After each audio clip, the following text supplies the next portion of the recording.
Hello and welcome back to Jarl's Favour Dev Log. I've been working quite hard, particularly on detail level and artistic design of the village, as you can see here. So let's get right into it. One of the larger tasks I've done is updating numerous textures with, we can see here, hopefully, this green dirt map to make it look like moss and algae. And it appears on most meshes, most objects within the village. That's something I've put in over numerous material instances and parent materials. The reason for that is because I'm using a lot of different assets from different packages, different designers, and they have different looks, and I need them to blend. See, on here I'll put a little bit, but I can do a bit more work on this bit of wood. But I want the village to feel like, you know, it's all one place and space, and by greening everything up and making it look like it's constantly in a damp environment, particularly through spring and summer, it sort of joins everything together. So we can have a quick look at that function that I've just sort of copy paste and massage into most of the parent materials. So if we go to this blueprint, have a look here, go into the hay material here, find its parent down here, foliage master, and up here I've put this function, we'll call it a function, vertex painting, as was made for dirt, and I just choose what color I want, because not the same green works on every mesh or every material, so I want some ability to adjust the green depending on the material to make it pop or sort of blend a bit better. But that's it. So this sort of feeds its way into the base color here at the very end, just to add another function in the material instance, being here vertex color.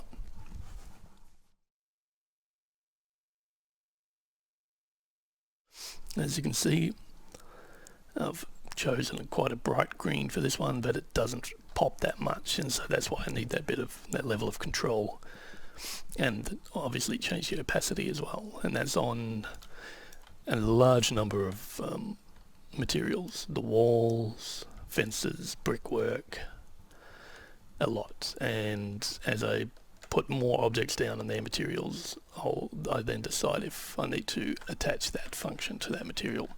So it's been a fair bit of work. As you can see, yeah, I've just been populating the village a lot, putting detail in, making it look lived in. May as well talk about these ivy splines. So this is a blueprint spline generator for ivy.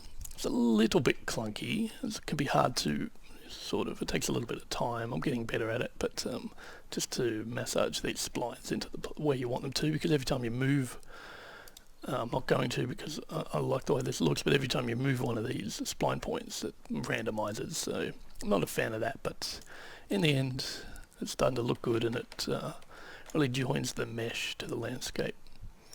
Gives it that aging look. We have different kind of spline, different kind of ivy leaves, so I can add a bit of variance, and really been going to town putting that here, there, and everywhere.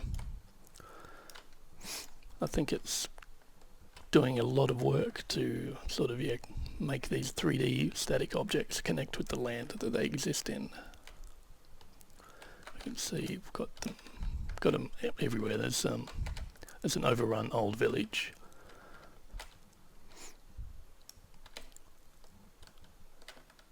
Over here, and there's many, so it sort of covers one axis. So if I want one to be on the covering the ground, and then to climb on the z-axis upward, I need two blueprints for that. Once I'm happy with where I've placed everything, I'll then turn them into static meshes and get rid of the blueprint part of it. But that's coming along quite well, and yeah, just starting to lay down lots of foliage, lots of little bushes, paint some grass in, trees, and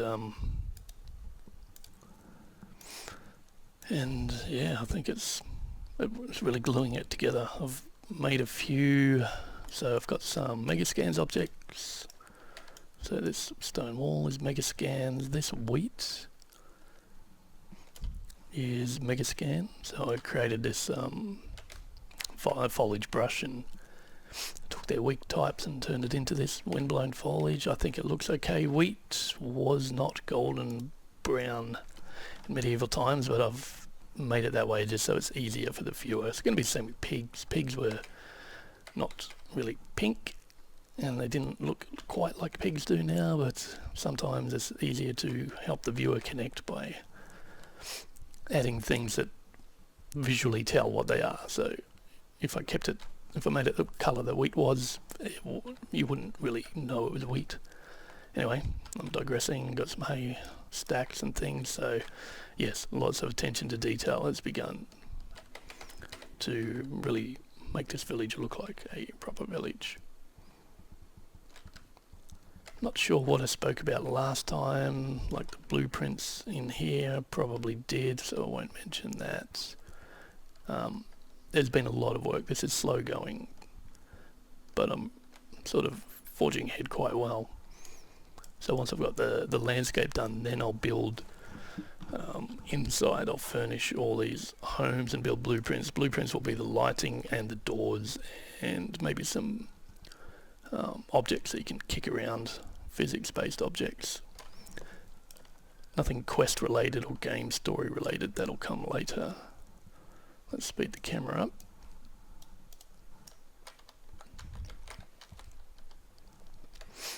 Yeah, so that's what I've been doing, lots and lots of work. I think it's blending and gelling. I think the green, overall green hue to everything works.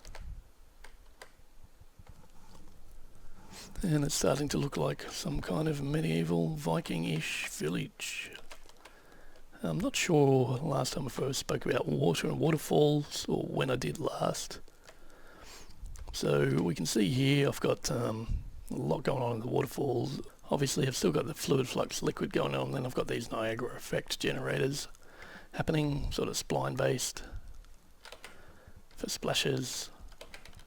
And I've been adding lots of fog around each one just to help with that mist that you get. Not sure if I mentioned this last time, but yeah, I've begun work on that again. I stopped work on that because it was getting a little bit boring, so I went and worked on the village. And it's time to switch back again, and then I'll come back to the village later, but I'm happy where I've gotten to with the village. Slow the camera down and you can just do a proper little walkthrough. These fences will be blueprints, physics-based, so you just push them and they'll open, just walk through them. But at this speed, and looking around in first person, you get an idea. It's starting to come together. Obviously you won't see the spline lines and so on. And then I'll need to build in my wind command onto everything that has wind. So that'll be the grass, that'll be all these bushes, and just unify the weather. That'll come a little bit later. Did most of that in the conceptual build, so that won't be too hard. Just a lot of copying and pasting that material function or material parameter collection into each texture or material instance. Yeah, quick update for you. A lot of work going on, a lot of work to carry on, but still forging ahead quite well, I think. Alright, we'll leave it at that, and we'll see you at the next one. Bye.